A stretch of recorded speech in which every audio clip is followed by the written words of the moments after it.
est un logiciel qui permet de tracer et d'exploiter un graphique rapidement. Si vous avez un fichier déjà pré-rempli, il suffit pour l'ouvrir d'aller dans Fichier, Ouvrir et d'aller le chercher dans le dossier désiré.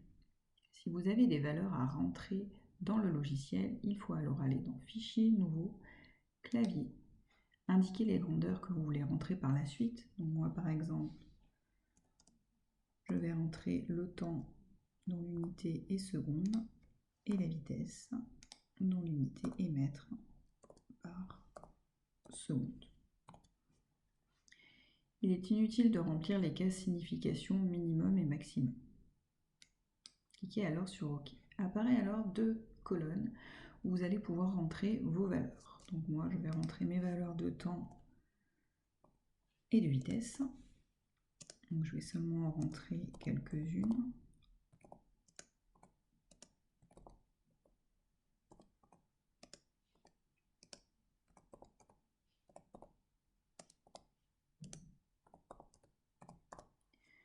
Une fois ces valeurs rentrées, il est possible de visualiser le graphique désiré. Donc par exemple, si je veux visualiser la vitesse en fonction du temps, je vais dans Graphique.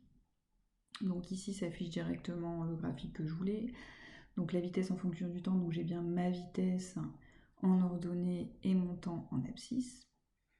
Et je vois que ce graphique ressemble à une droite.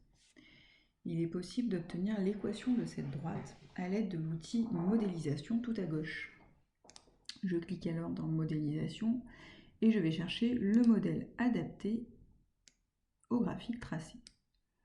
Donc ici, le modèle le plus adapté serait un modèle linéaire. Donc je choisis linéaire, je clique OK.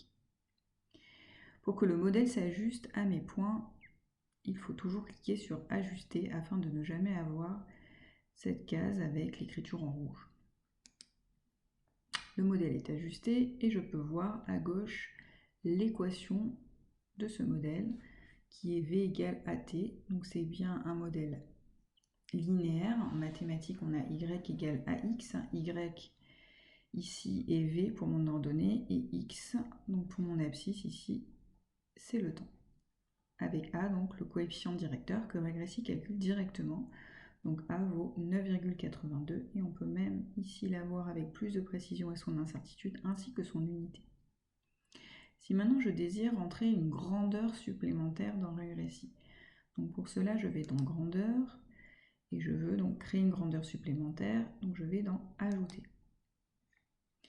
Cette grandeur supplémentaire sera calculée à partir des valeurs que j'ai déjà ici, donc je vais par exemple créer la grandeur de l'énergie cinétique. Donc je vais mettre le symbole de cette grandeur, son unité, et donc je veux faire un calcul, je sélectionne donc grandeur calculée. Donc par définition, l'énergie cinétique, c'est 1/2 fois la masse de l'objet étudié fois la vitesse au carré. Donc je vais rentrer 1/2 fois la masse fois la vitesse au carré et je clique sur OK. Ici, Regressi ne reconnaît pas une variable. En effet, la masse, je ne lui ai indiqué nulle part. Donc je vais indiquer la masse que j'ai utilisée, à savoir 200 grammes. Donc il faut que je la convertisse ici en kilogrammes, parce que dans la formule, elle est toujours en kilogrammes. Donc 200 grammes en grammes, ça fait 200 fois 10-3. Donc pour faire 10-3, on met E, comme sur la calculatrice, moins 3. Regressi ne m'embêtera pas avec le V parce que le V est connu, je l'ai pré-rempli dans la colonne ici. J'ai alors mon énergie cinétique qui est calculée et j'aimerais cette fois-ci tracer le graphique de l'énergie cinétique en fonction du temps. Donc le temps, il est bien en abscisse, mais moi en ordonnée, j'aimerais l'énergie cinétique. Donc pour changer les grandeurs en ordonnée et en abscisse, on va dans coordonnées. Donc l'abscisse est correcte, je garde ça, et pour l'ordonnée, je vais donc mettre l'énergie cinétique. S'affiche alors mon graphique, qui a l'air de ressembler à une demi-parabole, donc je peux trouver de la même façon que tout à l'heure son équation mathématique.